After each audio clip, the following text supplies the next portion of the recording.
Hey guys, today's lesson we're going to talk about scientific notation. So we use scientific notation to write really large or really small numbers. Here's a couple examples of what scientific notation looks like. So we always have a number times 10 to a power, and our powers could be positive or negative.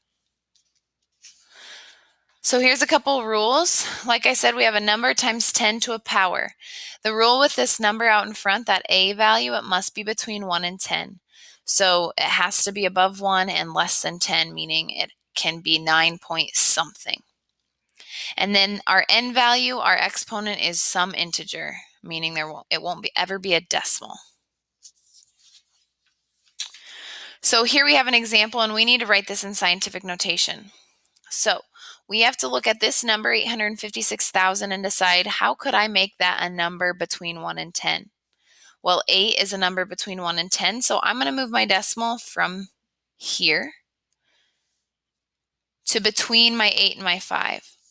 So I have 8.56 as my number part, and then times 10 to the 5th. And my 10 to the 5th comes from when I put my decimal point between the 8 and the 5, I move back to the right. So 1, 2, 3, 4, 5 spots gets me the number I started with. Let's look at another one. So 7,130,000. My number between 1 and 10 would be 7.13. So I'm going to move my decimal point from here up here. So it'll be 7.13, but then I have to decide times 10 to what power. So I move my decimal 1, 2, 3, 4, 5, 6 spots. So 7.13 times 10 to the 6th. If your number is a large number, your exponent will always be positive. Let's look at this example. Knowing that this is a really small number, keep in mind your exponent will be negative.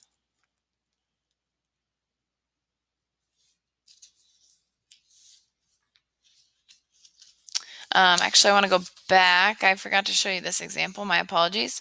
0.00049. My decimal between 0 and 10 would be 4.9. I have to move back 1, 2, 3, 4 spots.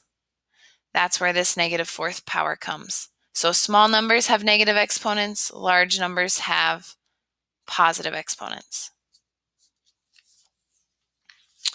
Okay, sometimes we will be given a number in scientific notation, and we're going to be asked to write it in standard form. So 7.02 times 10 to the 6th, positive exponent means it's going to be a large number. So I'm going to take this decimal and move it back to the right. So I go 1, 2, 3, 4, 5, 6 spots. All these empty little loops are filled with zeros. So I get 7,020,000. 5.18 times 10 to the negative 9th.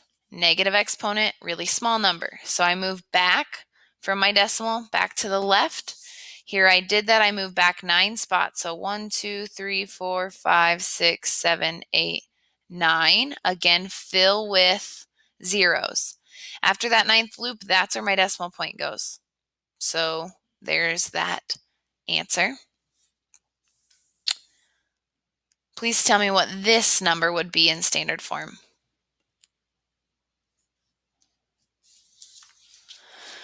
Okay, lastly, we're going to look at some multiplication and division problems with scientific notation. So when we go to multiply two numbers in scientific notation, we're going to multiply the number portion. So 5.7 times 1.8, that gives us 10.26. And then we're going to multiply 10 to the 5th times 10 to the 3rd.